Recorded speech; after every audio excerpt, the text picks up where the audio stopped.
Burrow airs it out. Chase. Hello. Touchdown. And I got a voice inside that needs to be fed.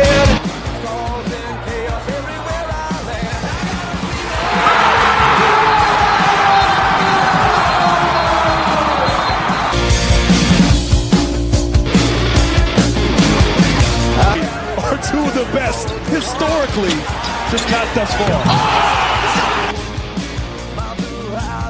Against these receivers. Making adjustments again, and there is Smith rolling free, breaks a tackle. Ohio State strikes quickly. What's up, everybody, and welcome to Ohio Sports Talk. I'm your host, Doug. That's the coach, Jordan Maxson. Jordan, how the hell are you doing tonight, buddy?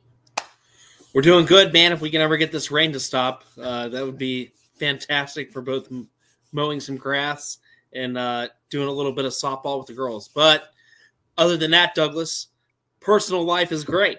Sports life, we'll dig into that tonight. But how are things in your neck of the woods? It's going all right, man. Just staying busy, getting ready we're having Bronson's birthday party here tomorrow. So getting things done around the house. Jenna's been doing a lot, getting prepared. So it's helped a lot. I remowed the front yard. So just getting ready, getting everything going.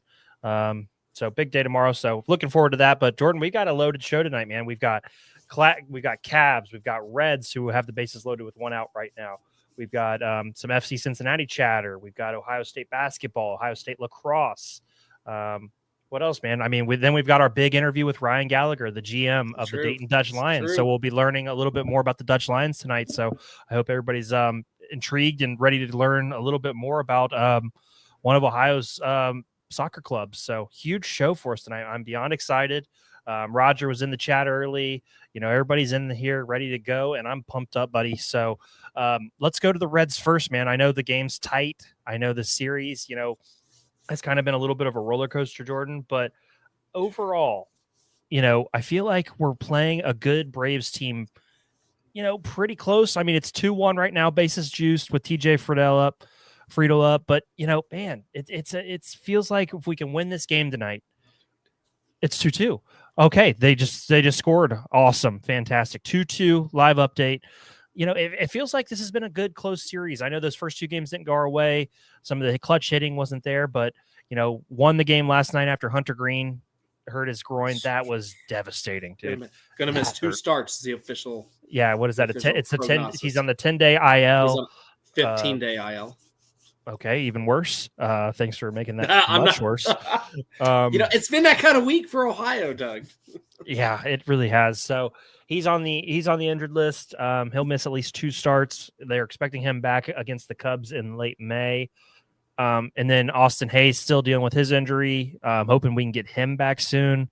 Yes. But Jordan, if I told you we potentially split, I know this game's not over. Bases are loaded, 1 out, 2-2 game. If I told you we potentially split with the Braves, how would you have felt before this series started? I would have thought it was realistic because pre-injury, I was always going to give the W to Green. Mm-hmm. That's just when we've been playing our best ball. And I know that, somewhere in the rotation, especially we still have solid closers. Somewhere in the rotation, we're going to wiggle it. It wasn't going to be because of run support. If you would have told me we were going to split it 2-2, it was just going to be an old-fashioned pitchers duel all the way. And Doug, that's been kind of the calling card for the series, to be honest. It hasn't been too much of a flashy big bang when it comes to runs, especially these last few games. So got to give credit where credit is due to both bullpens. Yeah, I mean, Braves won that first game 4-0. We know that didn't go our way. They won game 2, 2-1 in a close one, 4-3 yesterday. The pitching has been very solid on both sides. So, I feel good. I know Hunter Green's going to be out. He's going to miss 2 starts. We're going to be missing him. But tonight, Nick Lodolo throws a quality start. Andrew Abbott the day before threw a quality start. Nick Martinez feels like he's coming around a little bit after 2 good starts in a row. And then Brady Singer's been solid all year. He, had some issues when Trevino wasn't catching for him last start, but I feel pretty good about those 4 guys, Jordan, while Green's out, and hopefully somebody can come up and, supplement them on that 5th day. huge show. Roger Straz, thank you for chiming in. Bearded Browns, those guys have been absolutely crushing it, doing really big things in their neck of the woods. So I appreciate them stopping in tonight. But yeah, man, 19-19, Jordan, through 38 games. We got, it feels like we haven't really progressed, but it feels like we haven't really lost a lot either. We're still kind of in the thick of this race in the NL Central. I feel okay about the team. I don't feel great, Jordan. I feel like we're missing something. There is something in the lineup that's missing. Reese Hines gets called up to provide a little bit pop in the back of the lineup, which he's still going to strike out a ton. He's not a great hitter. He's a power guy. He's not a great hitter, but what do you think the Reds are missing, Jordan? Is it that outfielder with that explosive bat? What are the Reds missing for you?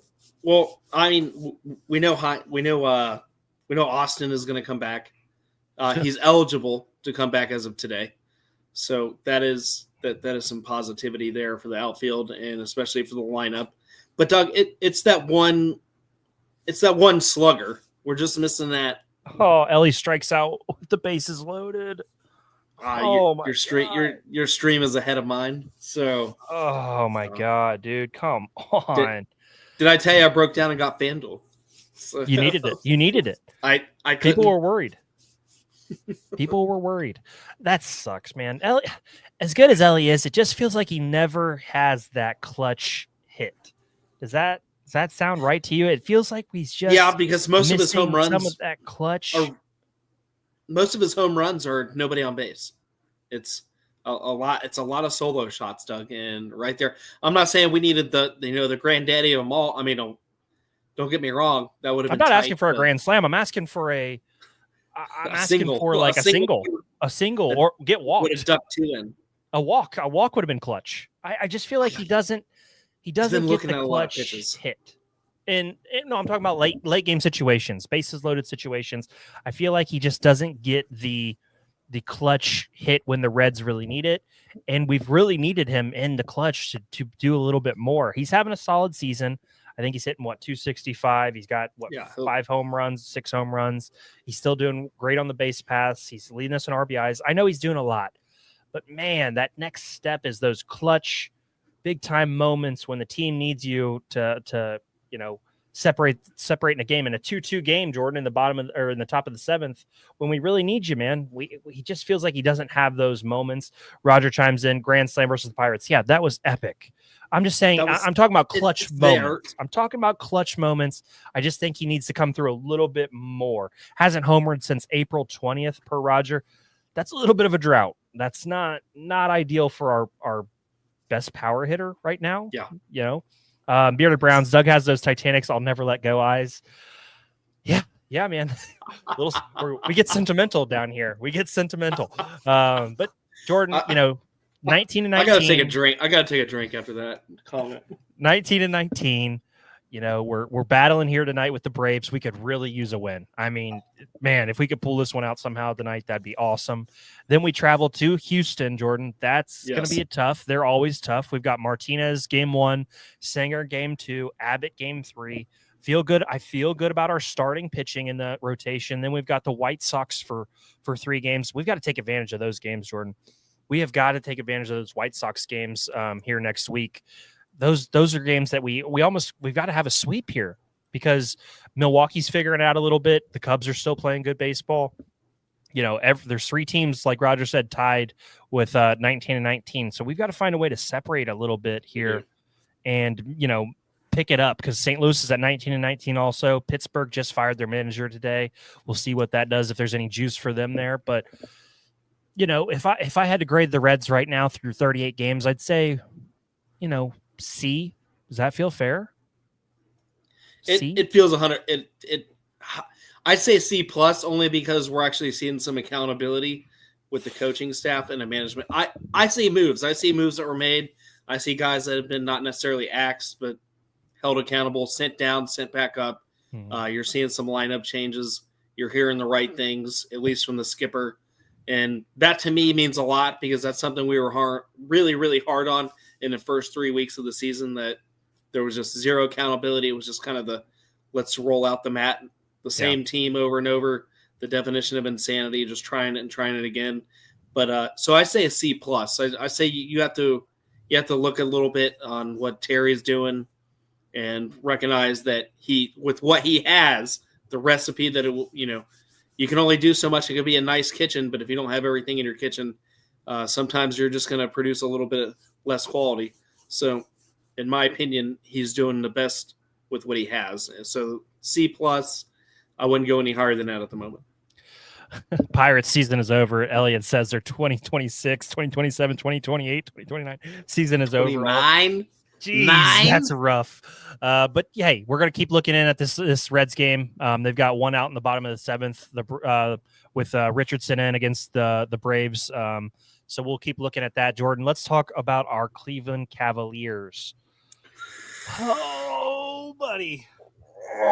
Let me ask you this. Let me ask you this right off the top. Do you believe they can come back from 2-0, down 2-0? Yes. Yes, I do. Doug, why? Tell me why. I don't want any craziness. I want a straightforward basketball reason why they can come back.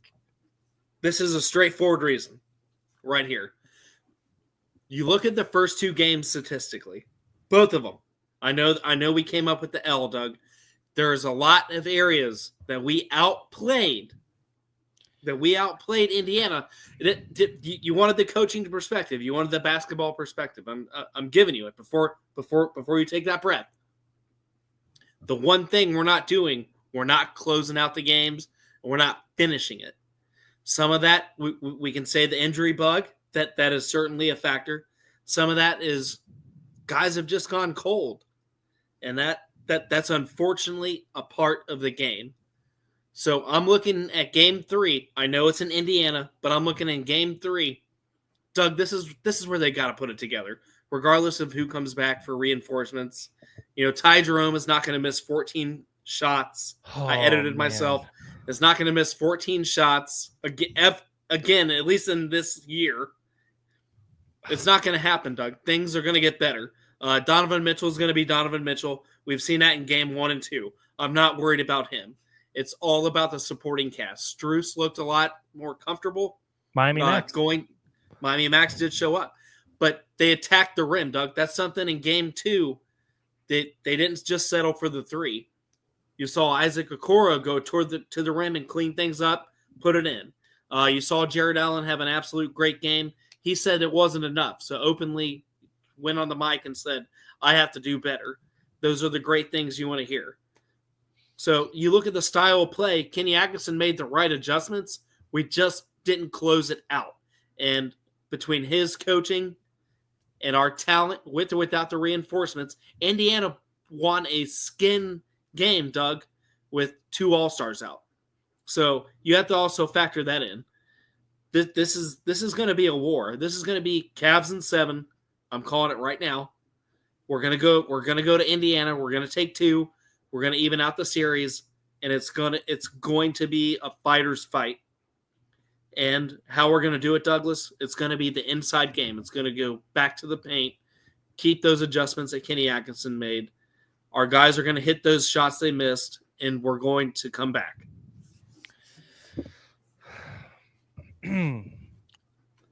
Okay.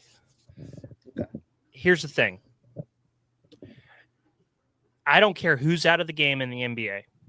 If you're up 7 with 55 seconds left in the game, there's no world you should ever lose a basketball game. The execution, the inbounds plays, the under pressure plays that were made in the end of that game were atrocious. It was some of the worst professional basketball I've seen in a long time. That doesn't just all of a sudden go away, Jordan. That worries me a lot because they look unprepared in terms of getting the ball in. Guys weren't coming to the ball. They weren't closing off their man. They were soft.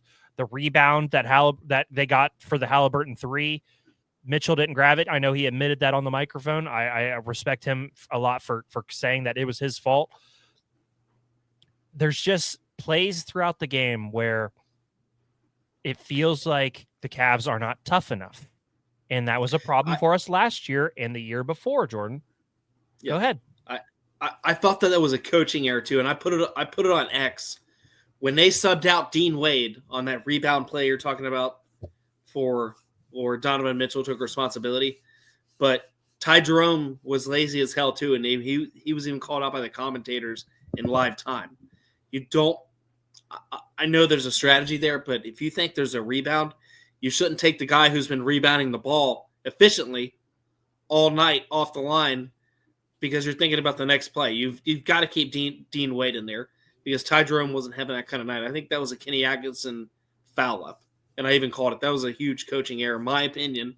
Outside looking in as an analyst, that I don't think will ever be made again by Kenny Atkinson. Okay, I mean that's fair. I just have a hard time believing that they're just going to magically turn it around. I understand that the rumor is that Garland, Mobley, and Hunter will play in Game 3. I understand that. I just don't know if it's too little, too late. I hope it's not. I hope they come back and they can win it in 7, like you said. It's possible.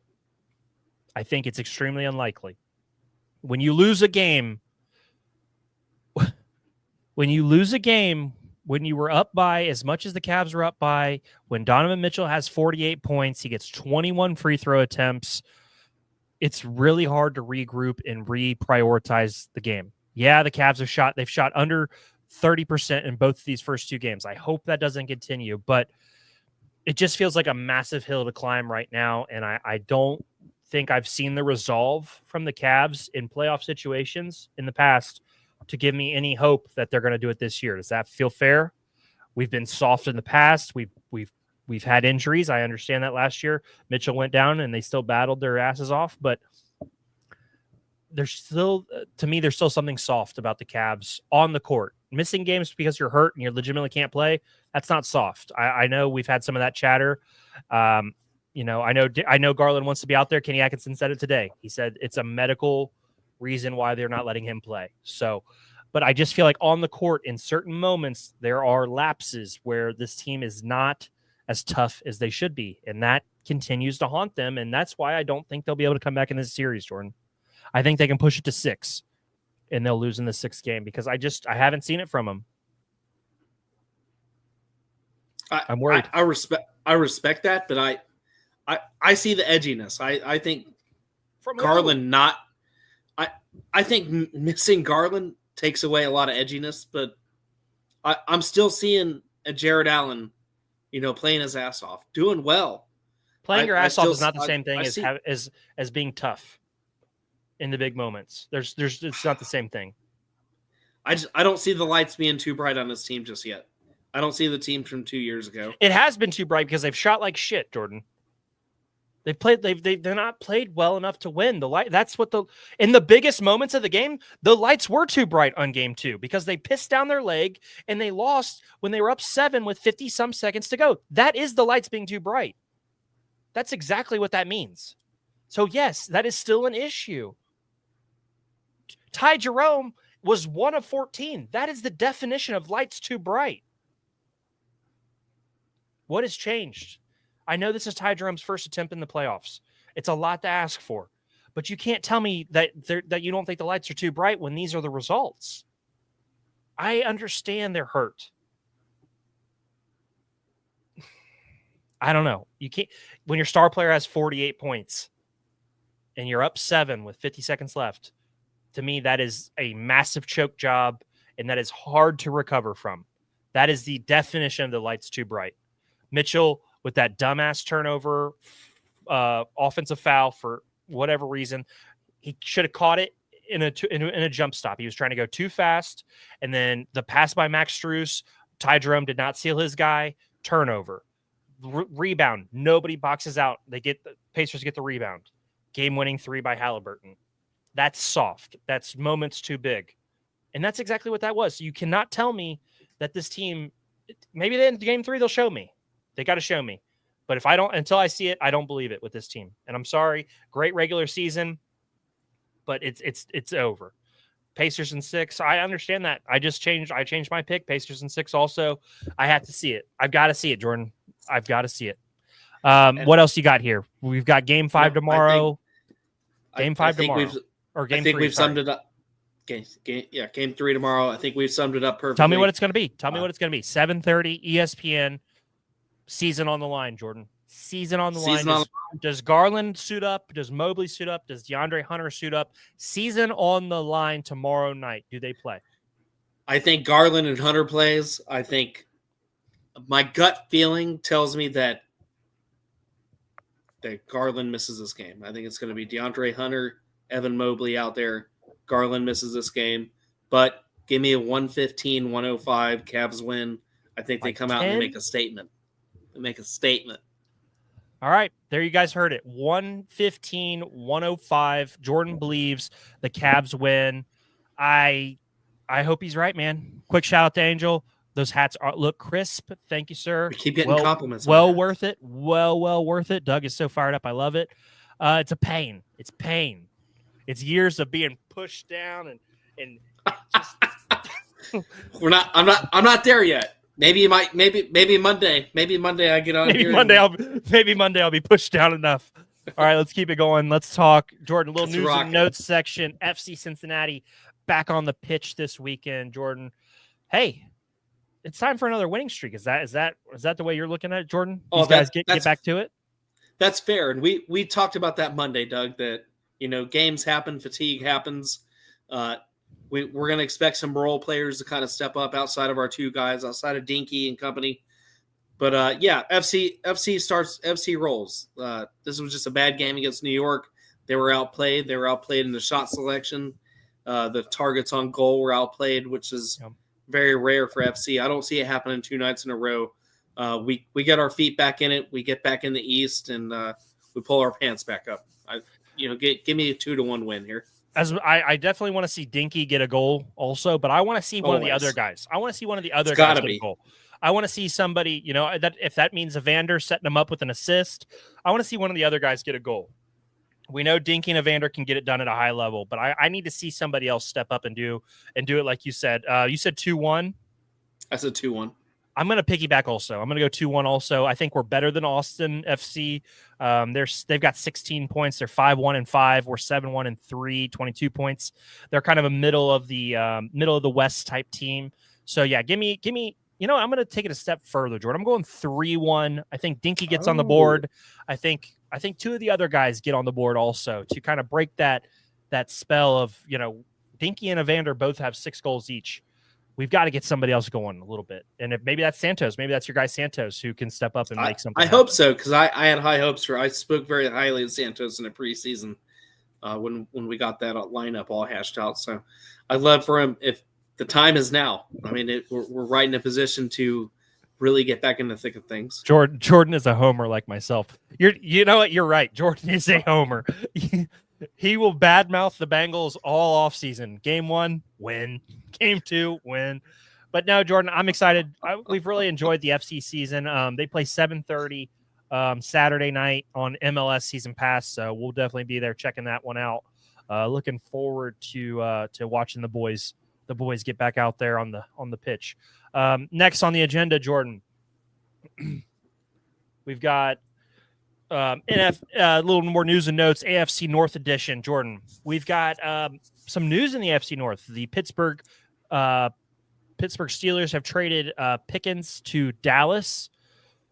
You went out on a limb, in my opinion, and some would say many would say that you went out on a limb proclaiming Will Howard as the starter, the savior, the Pittsburgh Steelers next guy.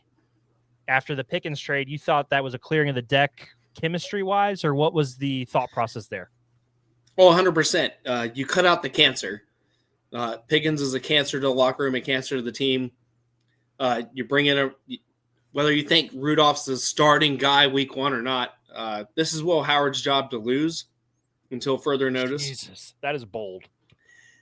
I'm sticking to it, Doug. And how do you mold a guy? You get rid of the cancer. And, he was a cancer. And what the move they made today, Doug, signing Randall Cobb at a free agency, getting rid of one cancer. I don't see it that way. We'll see how it plays out. I think Cobb comes in as somebody that can mentor a young quarterback.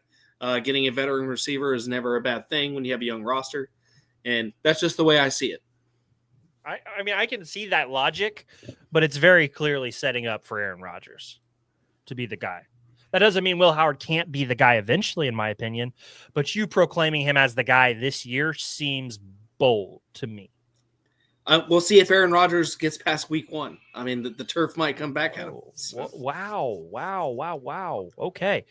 But yeah, AFC North, we're going to have a lot more to talk about. Any other news out of the AFC North? We know Trey Hendrickson will not play on his current contract, which I understand you predicted that last week. Yes. We know that's not going to happen. I stand on that. I think you went a little overboard on some of the Joe Burrow shenanigans this week on social media. The guy went to an event at night. That doesn't mean he didn't have a workout during the day. It doesn't mean he wasn't getting work in. I think we've got to take a few steps back, Jordan, on some of our hatred. I'll take a few steps back when Doug, when they show it, just like you say about the Cavs, when the Bengals organization shows on a field, I'll take a few steps back. 2 years, no playoffs. 2 years, barely a winning record. Him going to the Met Gala has nothing to do with that. While the rest of his team's in camp. I'm going to move on. There is a massive overreaction there. Roger brings up a great point. Kevin Dinky donated 120 bikes for his bicycle kick goal. That was awesome. I did read that story. Thank you for putting that back up there, Roger. Yeah, that was awesome. Dinky doing a hell of a job in the community also. Any other news? Let's talk about Ohio State's lacrosse. Oh, yeah. Let's talk about Ohio big time. State. Let's see. I've got it right here. Talk to us about it. What happened? As we kind of tweeted out about a week ago, they won the Big Ten during their selection show for the lacrosse national tournament that they have for their national championship. They have a bye week to the quarterfinals in which they will be playing Notre Dame. So we're going to reignite a little bit of college rivalry there. It's going to go from the gridiron to some lacrosse action. And they play, I believe I said Sunday on ESPN. Let me see. I'm getting it pulled up here. Let me get you the exact answer. They play on. It will be Sunday. They play Sunday 12 o'clock on ESPN2 against Notre Dame. Yes. Yep. So that's something big to watch because they win there. They'll be in the semifinals and potentially a national championship there, Doug, bringing it back to the school. Yeah, I mean, lacrosse is definitely an interesting sport. You know, watching the physicality, the way those guys move. I mean, you know, taking the hits and everything that they do. Lacrosse is becoming a very, very popular sport, especially here in Ohio. So good to see Ohio State representing the men's lacrosse in their NCAA tournament. Jordan, let's keep it moving. Ohio State, go ahead. Some hoops. Ohio State hoops, go ahead. Let's see it. Ohio State basketball signed Baylor center. Jordan, you know, Ohio State, I feel like has done a good job so far in terms of their recruiting and things like that. I feel like Diebler has an idea of what he wants to do with this team, but this is like the year, right? This has got to be the show me year, correct? Is that how you're feeling about it? Oh, 100%, especially with the transfer portal. This is year 2 for him. So this is going to be his official team. I feel like year 1, you know, he had to scramble around, reevaluate the talent, see who's there, you know, but year 2, he has the scholarships there. Anybody that's transferred there, this is a Diebler job. So from recruitment to transfer portal, this is the year he has to put it all together and show us something. Because, Doug, we haven't been relevant Ohio State basketball for a really long time. And Evan Turner? It was Evan Turner, wasn't it? Has it been that long? Probably the Greg Oden days. Yeah. Evan Turner got us to the Sweet 16, I believe. The center, 6'10" center, Joshua Ojawanu. I believe he averaged 5.7 rebounds last year for Baylor. I think he averaged a block also. He's going to come in And I think he's going to provide physicality. And that's something that they really missed last year with Stewart and with Bradshaw. Those guys just weren't physical bigs that are imposing, in my opinion. And I think that's what he's going to provide. I'm looking forward to it. I mean, this is Diebler's show me year. We talked about this, man. Diebler has got to show up. The team has got to take the next leap. And I'm really looking forward to Ohio State basketball, Jordan. Any other news and notes? I think it's about interview time, correct? I think that sums it up. Let's bring our guest and let's lock and load. All right, let me get this situated here and then move there. Hello, Mr. Gallagher. How are you today? Hey, guys. I'm doing well. How you doing? I'm doing really well, man. It's great to have you on the show. Guys, this is Ryan Gallagher, the GM of the Dayton Dutch Lions. Ryan, talk to us a little bit about the Dayton Dutch Lions and what, your role is as the GM for the Dayton Dutch Lions. Yeah, for sure. So Dayton Dutch Lions, we're a semi-professional soccer club. So that means we operate with largely college players playing in the summer. So we've just started our season training for both our men and our women. We're in the USL, so we're USL2, USLW League. Our first home game is going to be Saturday the 17th.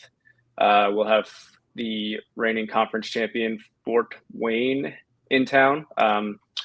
We're really looking forward to an exciting season on both sides. Our men, we're looking forward to having our coach, Dan Grice, is coming back. He's the last coach who led this club to a conference championship. So we're really excited to have him back. He's coming with a lot of really exciting guys, a lot of really exciting young guys and people who can grow with the program. And then on the women's side, very similar. We're really excited for some of the young talent we have.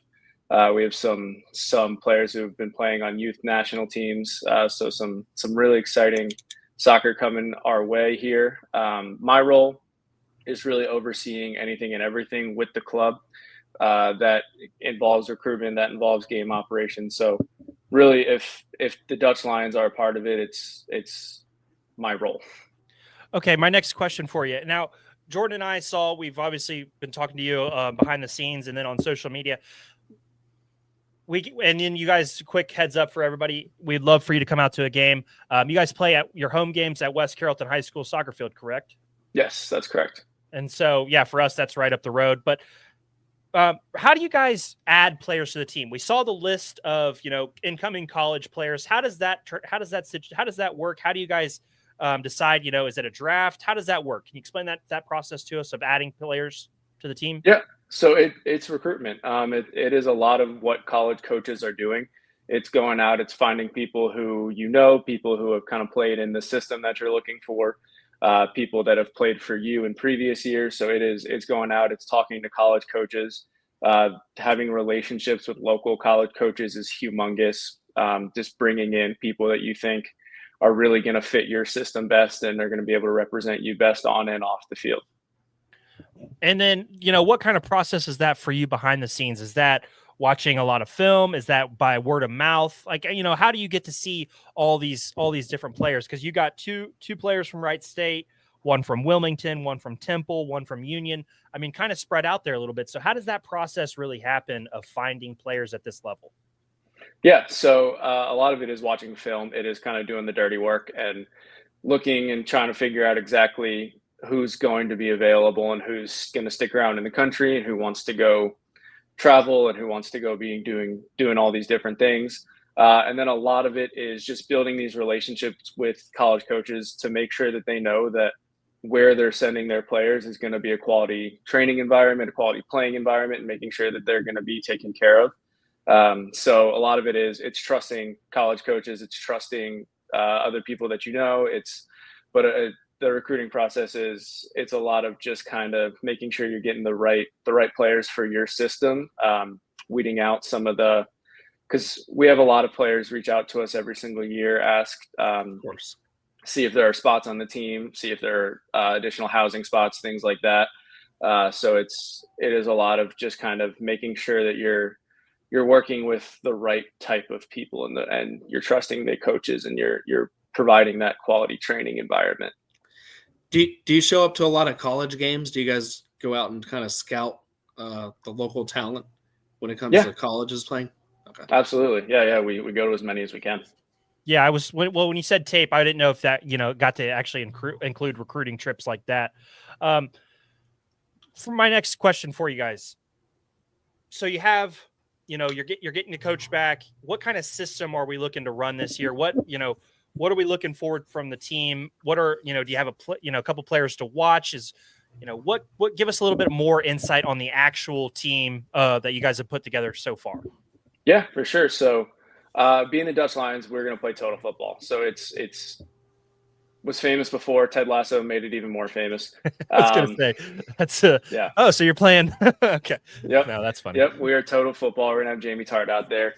But no, it's a really, really pretty style of the game. It's very attacking. It's very possessive. So that's really just our general style. A couple guys to look out for. On the men's side, Zach Amro is returning from last year. He's at Wright State currently. He plays on Jordan's U23 team, Jordan the country. So he's been playing out there. So he's had a lot of really good international experience. So he's somebody that we're going to look towards for a lot of leadership and to kind of anchor our back line. He will be a mainstay back there. I think he'll be one of the most impressive players in the entire league. And then up front, somebody who's kind of flying under the radar right now is Parker Burke. He's at Wilmington. He could have played anywhere he wanted to, though. So he's somebody who we're going to count on to score a lot of goals for us, and we're gonna do everything we can to put him in the right position to be successful. On the women's side, Riley Morse she's young, but she has potential to be one of the best players in the conference, if not the entire W League. Her knowledge of the game and her general skill is really, really impressive for her age. So she's somebody we're really looking forward to having. And then Brooklyn McComas is coming from Marshall. She's another player that we're super excited to have. She's going to provide a lot of leadership for us and a lot of really good quality out on the wide.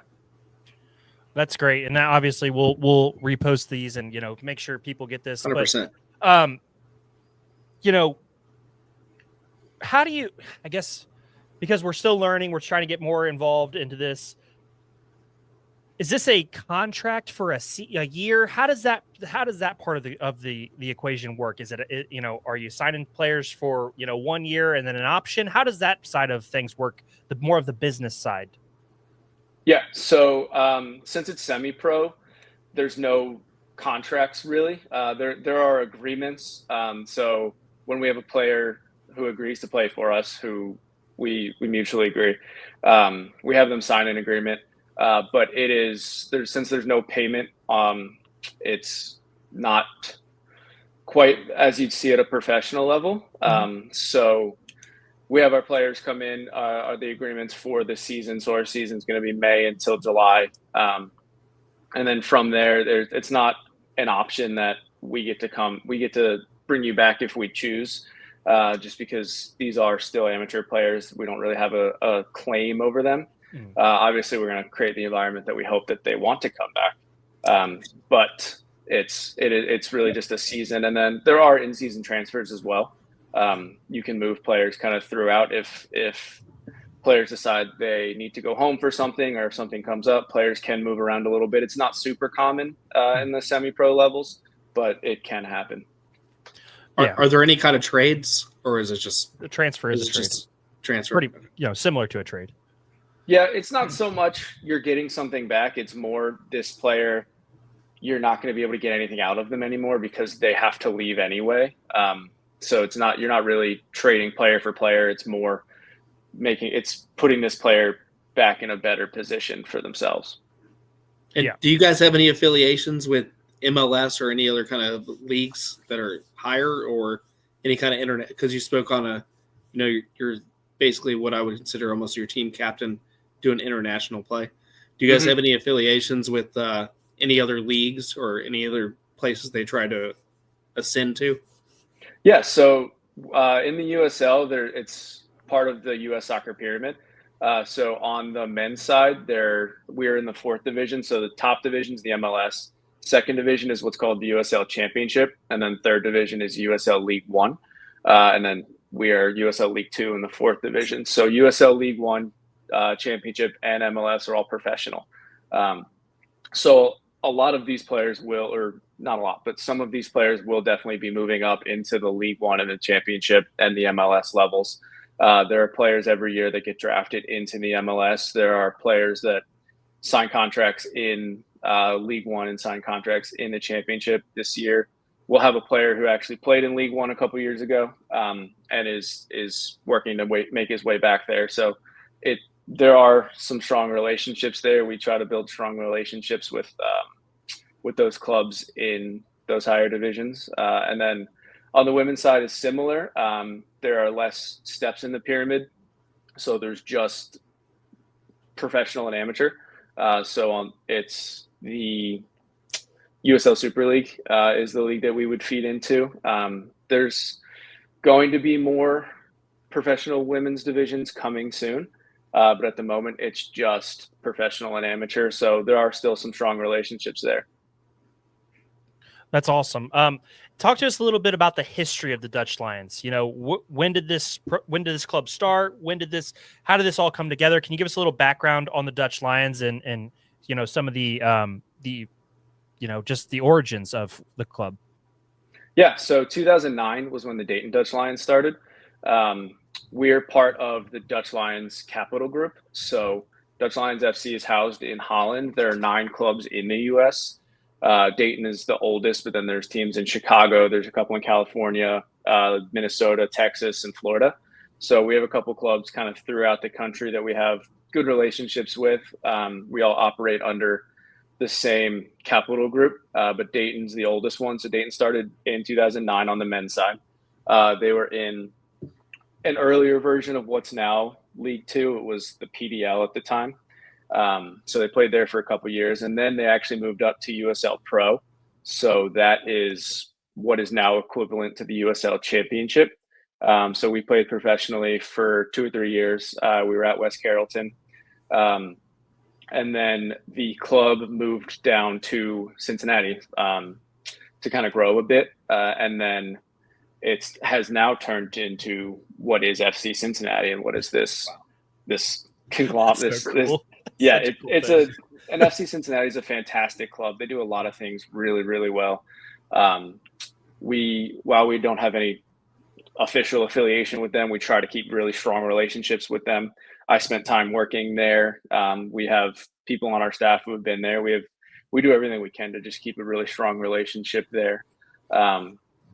But then the club restarted as the Dayton Dutch Lions again. And then we've been playing amateur since then. And then when did you come on board with the club? I started kind of in a part-time role last year. So I was living in Lexington at the time. I was working for the Lexington Sporting Club in what is now the championship. They were in League 1 at the time when I was there. But I was working part-time for the Dutch Lions. And then this year, since I've moved up to Dayton, I've been all in on them. That's awesome. That's, Jordan and I, we've been trying to get more into, obviously, soccer for us. And, we've known and we've heard about the Dayton Dutch Lions for years. There's a building when you're going past through West Carrollton that has the Dutch Lions sign on there. And we've always kind of wondered. And then, we got in contact with you and it's been a lot of fun learning more about a local team. And we're looking forward to coming out to a game and getting to see, with West Carrollton, right. It's 3 minutes from my house. It's crazy. So we're, excited to come out and get to see you guys play and, get to learn more about the Dayton Dutch Lions. It's been awesome. That background little nugget about FC Cincinnati is such a cool little thing to have in your back pocket. Ryan, we appreciate your time as always. Do you have anything else you want to talk to us about?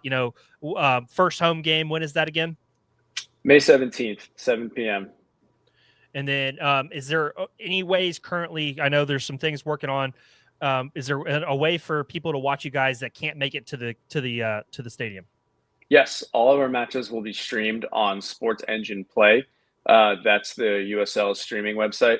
You do not need a subscription to do it, so it's free for everybody to watch. That's awesome. We will send out all of the links on our social media, so if you're not able to make it, you can definitely always see it.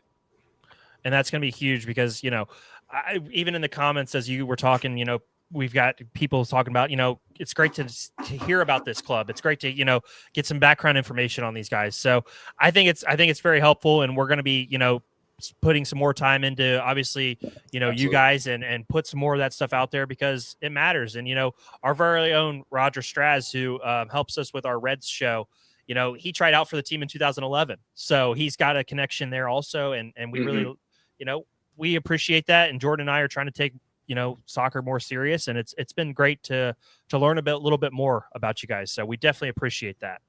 Yeah, that's great. I really appreciate you guys. Soccer's booming in the U.S., especially with World Cup coming, more professional leagues coming, Olympics.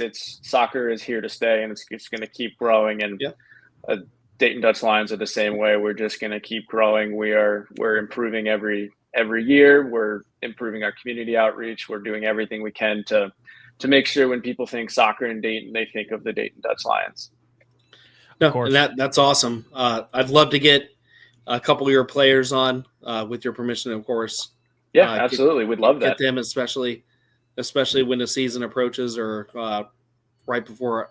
I know kickoff's right around the corner, but maybe we can squeeze in a player or two, especially from the men's and female side, get their perspective, and really kind of take off on this. And like Doug said, locally, seeing those Wright State, seeing those guys and gals around the area, that's really big for us because these are a lot of schools that we touch on for other sports. So really involving now soccer pretty heavily in our programming. It's going to be super fun, and we really appreciate having you on. And I can't wait to get down there, meet you in person, see what the team's all about, and see the game atmosphere, see how you guys play it.